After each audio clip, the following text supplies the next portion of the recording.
Hello students, welcome back to our channel. आज के इस वीडियो में इग्नू से एमए हिस्ट्री कोर्स करने वाले स्टूडेंट्स के लिए हम आपके लिए इम्पॉर्टेंट क्वेश्चन आंसर का वीडियो लेकर आए हैं। सब्जेक्ट कोड है MHI 105। सब्जेक्ट नेम है भारतीय अर्थव्यवस्था का इतिहास प्रारंभ से 17वीं शताब्दी तक। इस पीडीएफ को आप गैस पेपर कह सकते हैं, सैंपल क्वेश्चन आंसर पीडीएफ कह सकते हैं, या फिर इंपॉर्टेंट क्वेश्चन आंसर पीडीएफ या एग्जाम नोट्स। आप इस पीडीएफ को कुछ भी नाम दें। इस पीडीएफ का उद्देश्य है आपके अपकमिंग एग्जाम में हेल्प करना, खास तौर से उन स्टूडेंट्स की जिनके पास एक तो कोई भी स्टडी मटेरियल अवेलेबल नहीं है, और दूसरे ऐसे स्टूडेंट जिन्होंने अभी तक कुछ भी स्टडी नहीं किया हो और 2 से 4 दिन में आप स्टडी करके एटलीस्ट पासिंग मार्क्स प्राप्त करना चाहते हो, तो ये पीडीएफ आपके लिए काफ़ी यूज़फुल होगा। ये सभी क्वेश्चन आंसर आपके सिलेबस का ही हिस्सा है।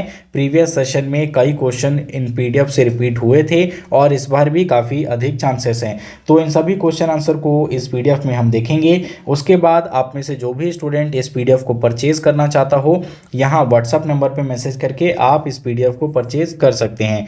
तो कुछ इस प्रकार के क्वेश्चन है इस पीडीएफ में कि क्या आप इस विचार से सहमत है कि फारसी रहट और चरखे ने मध्यकालीन अर्थव्यवस्था को विशेष बढ़ावा दिया। ये किसके बारे में बात हो रही है? भारत की जो मध्यकालीन अर्थव्यवस्था थी, तो उस समय में जो फारसी रहट था और भारतीय जो चरखा था, तो इसने क्या हमारी अर्थव्यवस्थाओं को बढ़ावा दिया? इस विचार से आप सहमत है या नहीं है, इसी के बारे में आपको लेख या आंसर लिखना है। तो सबसे पहले अगर हम समझे ये फारसी रहट क्या होता है, तो अगर आप में से कोई स्टूडेंट जो है गांव देहात से जुड़ा हुआ हो, तो कभी ना कभी आपने अपने पिताजी से या जो है ग्रैंडफादर से रहट के बारे में ज़रूर सुना होगा। रहट देखिए एक ऐसा यंत्र होता है जो कि कुएं से पानी निकालने का काम करता है। ठीक है, तो इससे पानी कैसे निकाला जाता है? रहट लकड़ी का एक गियर टाइप का होता था। ठीक है, एक यंत्र होता था जिसमें जो है चारों तरफ से इसमें गियर के द्वारा, इसको रस्सी के द्वारा कह लीजिए, या जो भी यंत्र था उसके द्वारा इसको बांध के, और इसके चारों तरफ से छोटे छोटे मटके बंधे होते थे, और ये रहट जो है जानवरों की हेल्प के माध्यम से गोल गोल इसे घुमाया जाता था, और जब ये गोल घूमता था तो कुएं का पानी इससे बाहर आता था।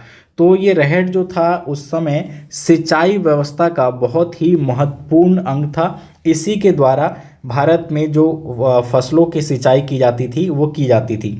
तो शुरुआत में ये रहट जो थे लकड़ी के बने होते थे, बाद में इसका जब लोहे का निर्माण होने लग गया, तब ये धीरे धीरे भारत के सभी क्षेत्रों में फैलता गया, और इसे हम कह सकते हैं कि बिल्कुल ही सही बात है कि उस समय मध्यकालीन अर्थव्यवस्था में रहट का काफ़ी इम्पोर्टेंट योगदान था, क्योंकि उस समय ये कृषि की ज़रूरतों को पूरा करता था।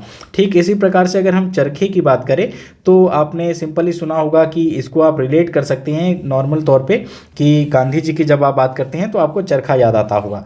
तो चरखा भी उस समय भारतीय अर्थव्यवस्था में महत्वपूर्ण योगदान निभा रहा था, क्योंकि इससे सूत काटने का काम किया जाता था, यानी इससे धागे बनाए जाते थे और उसी धागे से वस्त्रों का, कपड़ों का निर्माण किया जाता था, जिसको कि स्वयं के उपयोग के लिए बनाया जाता था, और साथ ही साथ उसको व्यापार के उद्देश्य के लिए बेचने के लिए भी निर्माण किया जाता था। तो ये दोनों ही पॉइंट सही है कि रहट और चरखा मध्यकालीन अर्थव्यवस्था के लिए बहुत ही उपयोगी साबित रहे। ठीक इसी प्रकार से नेक्स्ट क्वेश्चन हो सकता है आपका, भारतीय बाजारों तथा व्यापारियों पर रेलवे के प्रभाव का वर्णन कीजिए।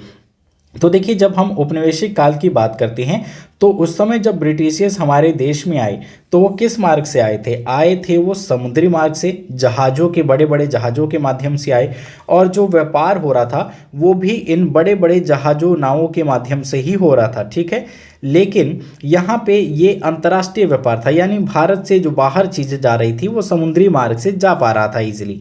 लेकिन यहाँ हम बात कर रहे हैं रेलवे की।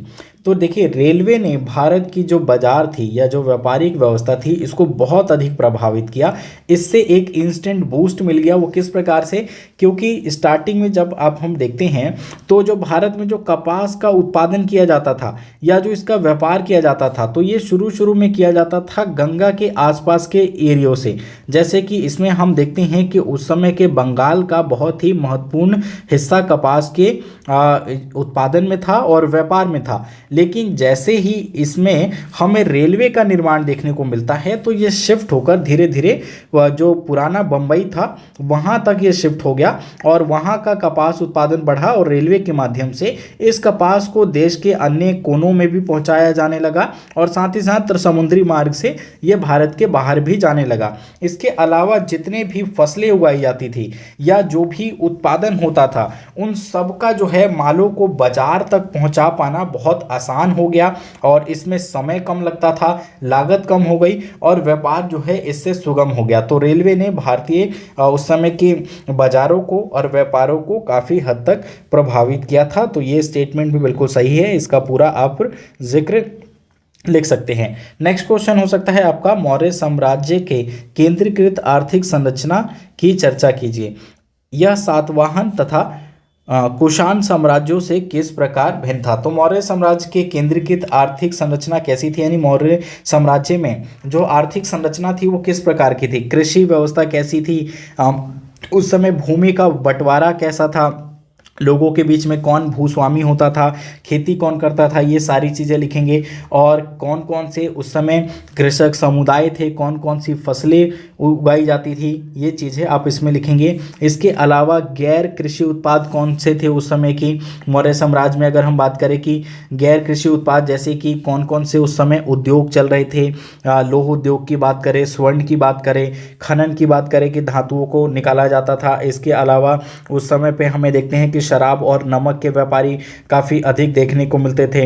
और इसके अलावा और कौन कौन से व्यापार थे जिसमें कि हमें मिट्टी और मणकों का व्यापार देखने को मिलता था, जो भी बर्तन वगैरह बनाए जाते थे, जो कांच के उत्पाद थे। ठीक है, तो ये सारे चीज़ आप इसमें लिखेंगे और आगे आपको उसमें डिफरेंट देना होगा कि मौर्य आर्थिक संरचना किस प्रकार की थी, सातवाहन एवं कुषाण साम्राज्य से कैसे भिन्न था, तो इसका आप डिफरेंट भी लिख देंगे।